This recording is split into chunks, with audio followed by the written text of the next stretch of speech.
Greetings, book lovers everywhere. I'm E-Train and welcome to E-Train Talks. Today, I'm honored to be joined by author, artist, and nature lover Rebekah Lowell. Today, we'll be discussing her novel, The Road to After, as well as other serious but important topics.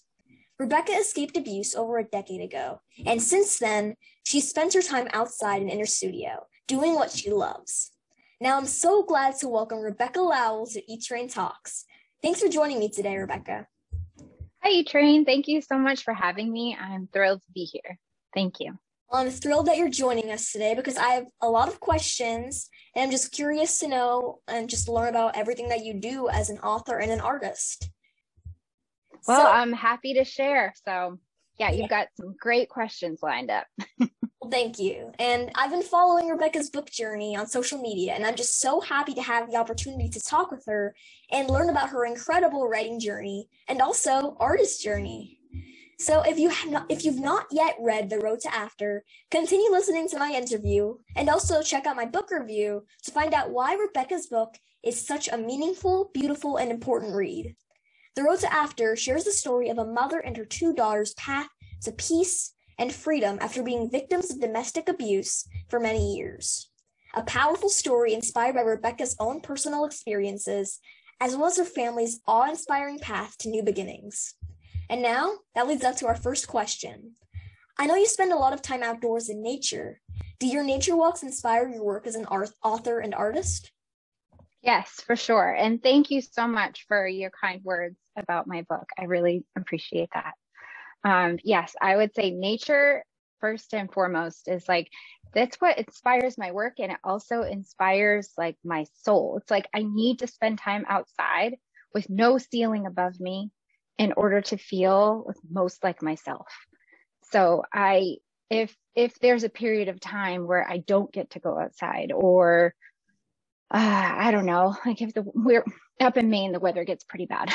Yeah. In the winters, it can get pretty harsh. So if there's a few days where it's just I'll bundle up, I'll get out there because I have to. Yeah. Well, I certainly understand that. Just having no roof above our heads and just being outside in nature can really just give you inspiration for your writing, your art, and it's just a kind of a safe space as well.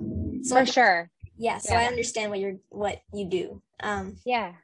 Yeah, there's always something to look at. There's always something that sparks a question. And I feel like it's that spirit of discovery and curiosity that is just this never-ending pool of ideas.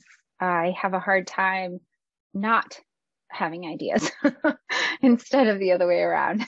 I agree. I really understand that. I have so many ideas just whirling in my head, and sometimes I might forget about other ideas because I have so many. Yes.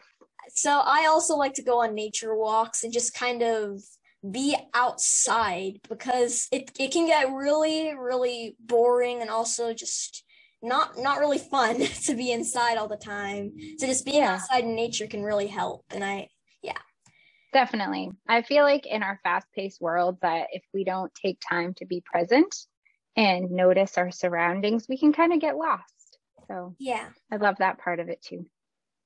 I do as well. And I know that you also created the beautiful cover art of The Road to After. Thank you. I have my copy right here too. Yeah. Thank you. Well, have you designed any other book covers, or do you hope to? And also, which comes first to you? The inspiration for your illustrations or your writing? Those are great questions. And I would love to illustrate more middle grade or middle grade book covers. I would love to. And this was my first one. And I'm so glad that I was able to do it. And as far as the art and the writing, for this book, it was the words that came first. But also, if I really think back, when I'm writing, usually I also have an image in my head. So it's kind of like this tandem back and forth relationship where I drew a little more, then I wrote a little more, and then I drew a little and wrote a little. And that's usually what happens in terms of picture books or anything else that I do too. There's usually words first, but I also have an image in mind. But I get the words out, then I kind of start sketching or thumbnailing, just messy. But I love that stage because you're just getting your ideas onto paper. And that part feels so raw and fresh that if I don't somehow get the ideas out, like in the form of an image, sometimes I lose that image because I'm writing the next part. So I kind of do it at the same time, but it's usually the words barely come first. It's very close together. Yeah, and I can really tell that you used imagery when writing The Road to After, because I can also see images in my head, the images of the story and all the events that are taking place. So I can really tell that you see both the images and the words, they both come into your mind at the same time, because They do. Thanks. I also really agree, because that's kind of what I do. I have a picture, and then I kind of just like, when I have the right picture, I just start writing like crazy. Mm-hmm. Yeah, I feel like our minds are so visual, even if we're not artists. I can't speak necessarily for writers who aren't, but my thought is that possibly even those who are not artists probably see something in their mind. Linda Mullally Hunt calls it a mind movie. And Oh I yeah. think it's Fish in the Tree Mhm. that she says that. And that just makes so much sense to me. And that's kind of what happens like as I'm writing too. I feel like anybody can be an artist if they kind of just try and discover something new and just try and just because art isn't just a painting or a drawing. Art is writing, Exactly. art is music, art can be meant is just beautiful in so many different ways. That's so true. Yeah, just creating, even writers, they are also artists. Yeah. So yes, for sure. Anyone And who creates is. so this question's a little bit more serious, but I think it's really important. So I read that you escaped abuse similar to what the Mhm. characters in The Road to After endured. And I don't wish to bring up any painful topics, but can you share if you also felt the same feelings and went through some of the same experiences as the protagonists did after escaping? For instance, were you as fearful as the mom was described to be in The Road to After? Yes, and I don't mind sharing. So thank you for asking, and thank you for being so kind about it. And yes, I if I'm going to be any protagonist in the book, I am most like the mom. And the kids are most like the combined sort of point of view of my own two daughters. None of them are exactly us, which was a great experience to have that freedom to write from another character. But yes, I definitely relate to the mom in that story very much. And my own mother told me that when we left, I didn't come out of the upstairs bedroom at their house for about 2 weeks. And I Wow. don't remember that, but that's what she said. And I believe her.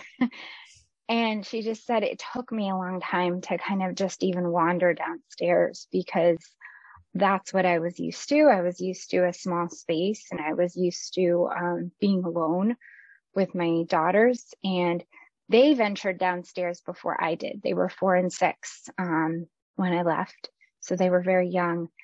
And I feel like kids are just so resilient and they were willing to sort of embrace the new environment that we were in much sooner than I did. Um, the curtain part, like in the book, I don't want to give too much away, but you've read it, and so like you know how the mom just keeps closing curtains. That came from myself, like that part, and anywhere that we would go somewhere new, like an Airbnb in Virginia, or if we stopped at a hotel, one of the first things that I always did for years, and I still have to fight it, is close the curtains. Mine are closed only for now because I'm backlit if I open them, but the window to the right of me is wide open. And that metaphor of closing the world out or opening the curtains and letting the light in appeared to me pretty quickly in the book because of that resistance that I also felt from my own daughters who wanted the light. And I just kept being afraid. So they really helped me get out of that fear. So I think that my daughters and I really pulled through this together. Yeah, I think that makes a lot of sense. And us and kids like me, we are we also we're resilient, and we kind of we always try to look on the bright side, and it can kind of take a little Yeah. bit longer with others. Yeah. But I can Yeah. also just really understand what you're going through after years of just horrible experiences. I would Thank you. for sure just try and close the curtains, but you also have to remember to always, because there's always a light at the end of the tunnel. You always have to Yeah, find that light. for sure. And I have learned that the world isn't all bad. Yeah. There are so many kind people, and that's the part that I am trying to embrace now. Yeah, and you're doing a great job and you writing Thank your you. story. So I can really tell that you found the right people, your agent, your publisher. It's and I know I interviewed Nancy Polson, so I can really tell that you found the right people. She's so great. Yes, she's amazing. And I heard that writing a novel in verse was not your original plan for the road to after. And originally, you were going to write a picture book, which makes sense since Yeah. you're such a talented and passionate artist.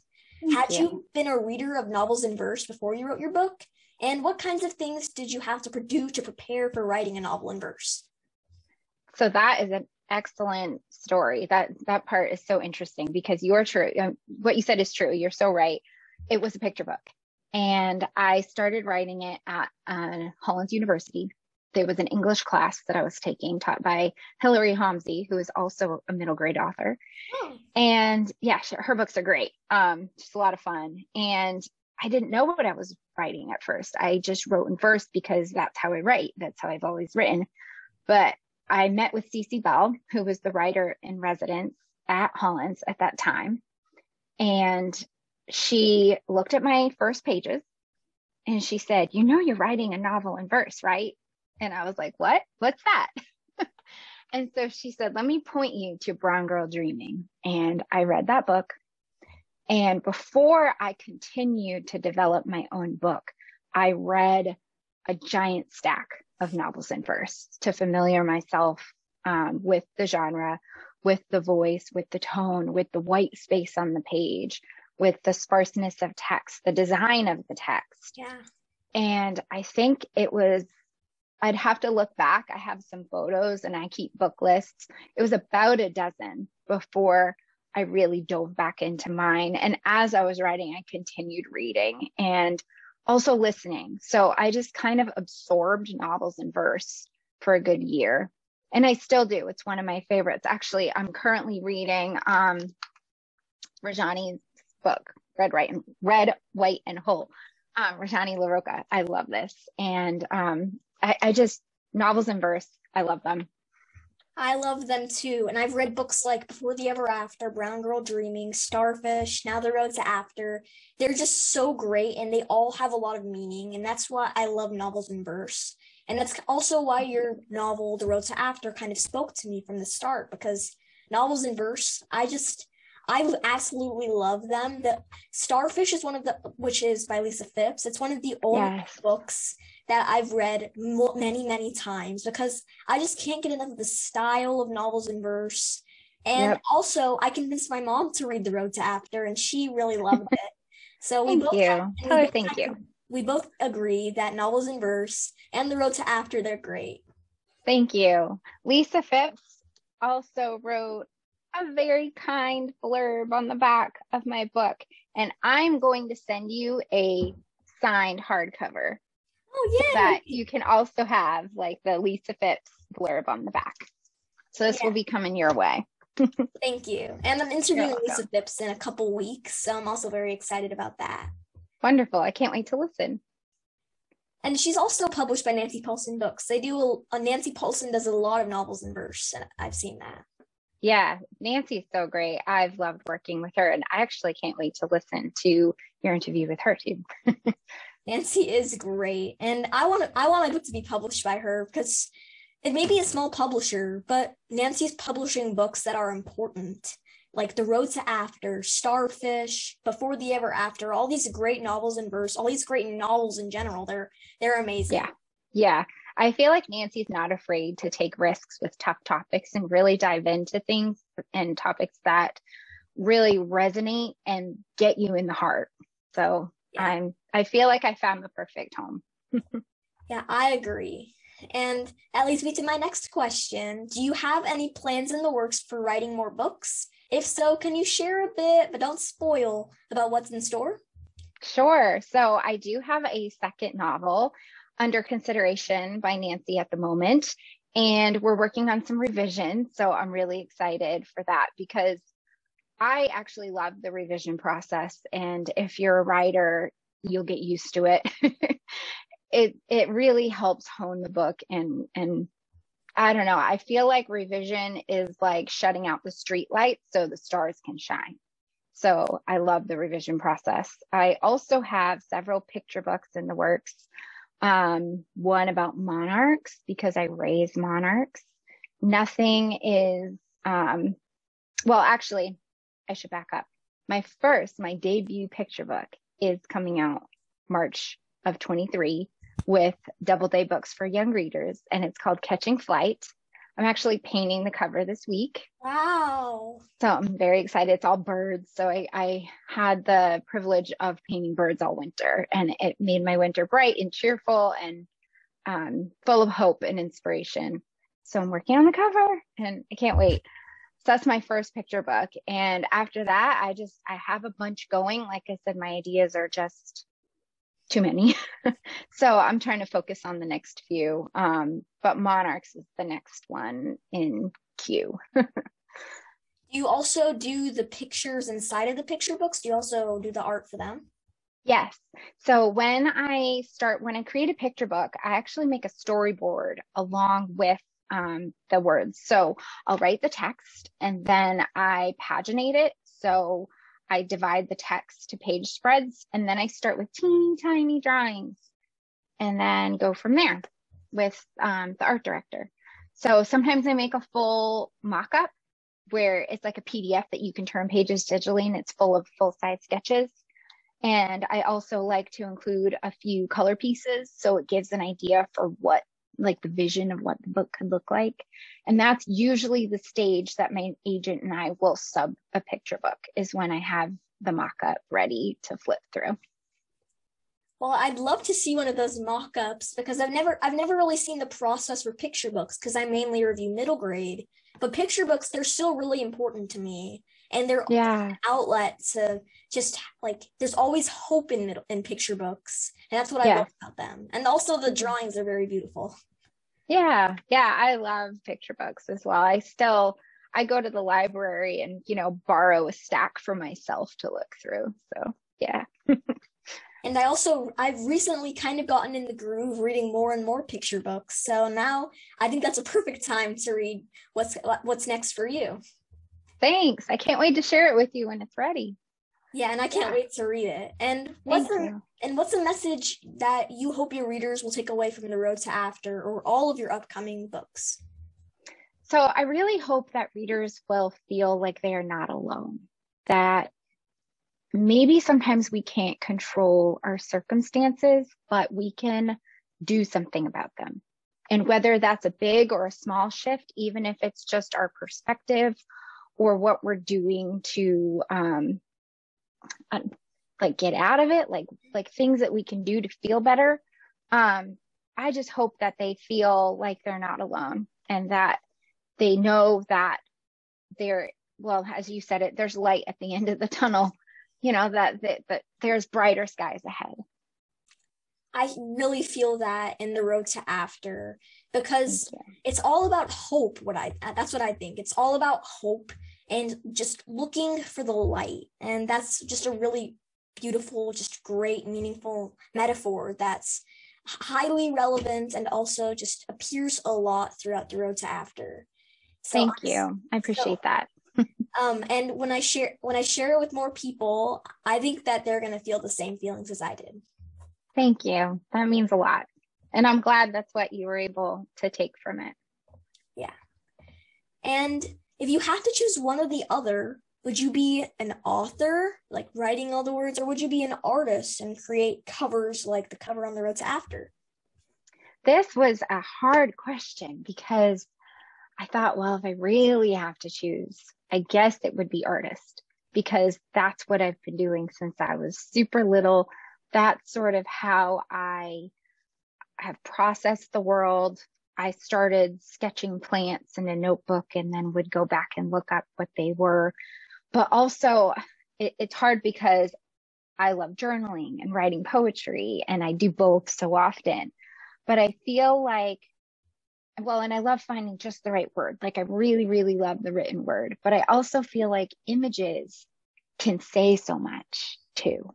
Yeah. So if I had to choose, I feel like I would choose art because I feel like I can convey a strong message through art, no matter what. I still can through words, but art came to me first as a child. So I guess if I had to, but I'm so glad I get to do both. Yeah, that's the beauty of the publishing world. You can do both. And a Yeah. picture says 1,000 words. So I think I would also want to be an artist because, like, I think that just the beauty, and it's just remarkable what a picture can do because, like, you have a whole, it's basically, you can imagine a whole story from a picture, and those words might come to you and those words, you might see so many different variations of the same picture, the same story. Yeah, for sure. Although I'm not the greatest artist, I'm a little bit better. I'm a better writer at the moment, so I might choose writing. But I do like trying new techniques in art and just watching videos and trying to learn more. That's great. Well, keep at it because it's kind of a myth. I mean, this isn't necessarily a question, but it's kind of a myth that art is just talent. I think the talent is like the desire to create, but then everything else is a skill. Yeah. And so if you really want to do it, you can learn it and just keep honing it, keep practicing. I try to draw every day. And that's the only way I feel like I'm good at it. And I'm still working. People are so hard for me. Like, honestly, there's still so much that I do that I'm like, oh, I hate it. And I'll just start over. So don't lose heart. Keep trying. You can do it.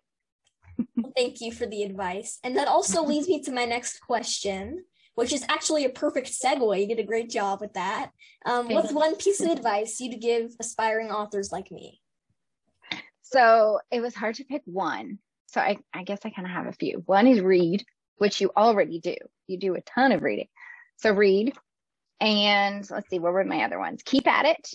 And don't let go of a dream that you feel very passionate about.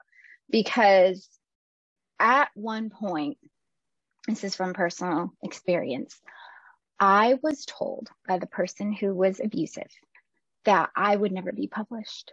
And they tried to kind of kill that dream. They tried to not want me to do anything beyond being home. And if that's what someone wants, then wonderful. But I always wanted to create and I always wanted to be published for children. That was one of my long time dreams. And if you have that fire inside you to do it, don't let go of it, no matter what anyone else ever says. And I don't think you'll ever have anybody say that to you.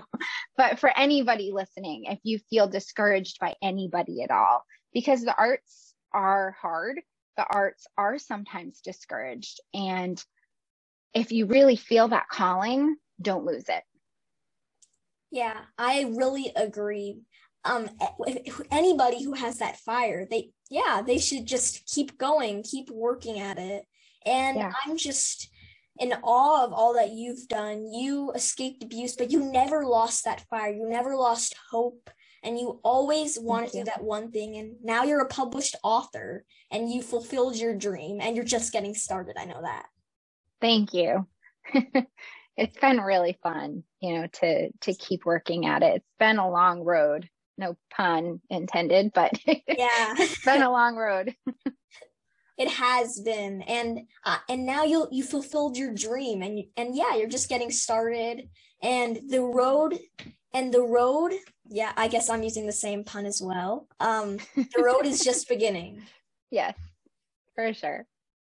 Now, was there someone who inspired you to pursue art or writing? Yes. So this one I had to keep. I took some notes in my notebook. So not one, but many people, because other than that one voice who was discouraging, everybody else around me has always been so encouraging. When I was about 14, my father, who's a home builder, made a display, and we went to an art festival together, and I sold paintings and won ribbons, and I was 14. And I just thought, like, I can do this because my parents were so supportive. They also got some of my early paintings professionally framed, which meant the world. Then as I got into high school, so I was homeschooled until I was about 15 or 16. So all of my support came from my family, and I didn't have outside teachers. My mom was my teacher. And then when I went to high school, my art teachers were very supportive, and I named him in the back of my book, one of my teachers. And then in college, all my professors. So I just feel like we are all part of the community that has lifted us up. And I feel really blessed and encouraged and lifted up by my community that has always cheered me on. So I'd say the support came, from early on from my family. And then as I met more and more people, it came from them as well. I think that's so important. It takes a whole village. And I think that, and I read all of the acknowledgments in the back of your book. I think that just having a community of great people, like, it doesn't matter what one person says, you can do this. If you have people by your side who are supporting you and with you every step of the way, you can do anything. Definitely. And now this brings me to one of the more fun questions I like to ask.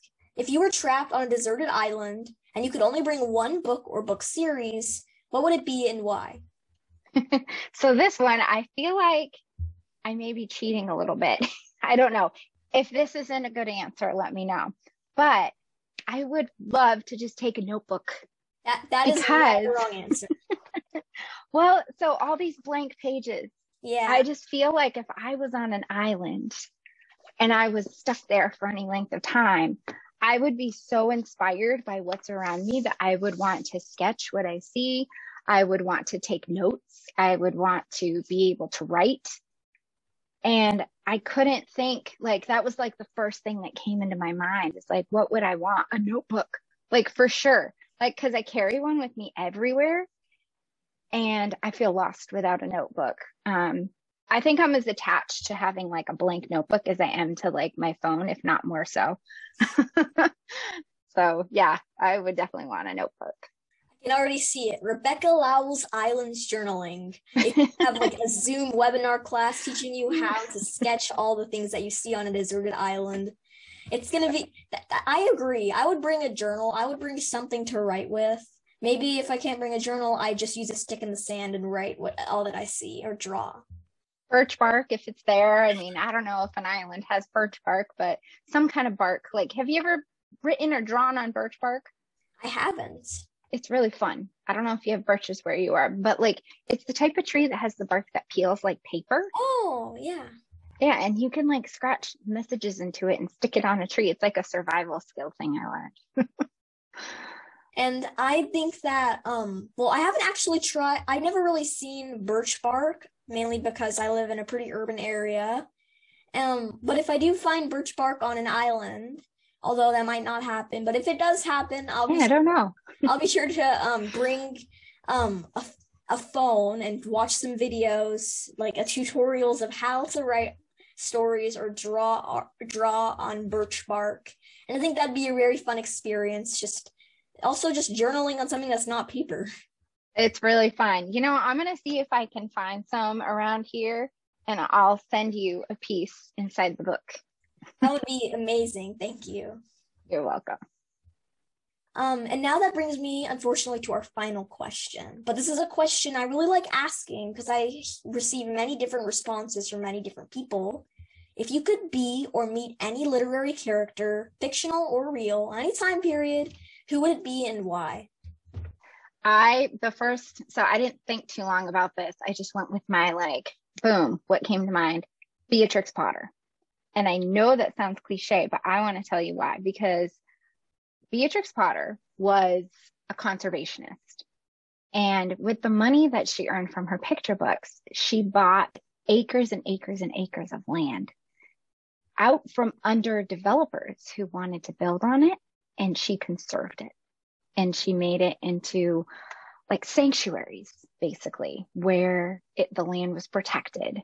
And I would love to ask her what that moment was like when she outbid the developers in the auction house who wanted to take the land for profit, and she wanted to take the land to save it. And I would love to do that one day. If I ever have enough money, I would love to buy a lot of land and turn it over as a sanctuary. So I'd love to meet Beatrix Potter. Thank you so much for joining me and sharing your such thoughtful answers. And I can really tell that you put a lot of thought into them. So I'm just very grateful that you joined me, that you gave me such great answers. Thank you. Thank you so much for joining me. I learned so much. And to all of you listening, you can check out The Road to After. You can buy it anywhere books are sold, and you will not regret ordering it because it is just so great. It's one of the best novels in verse I've ever read.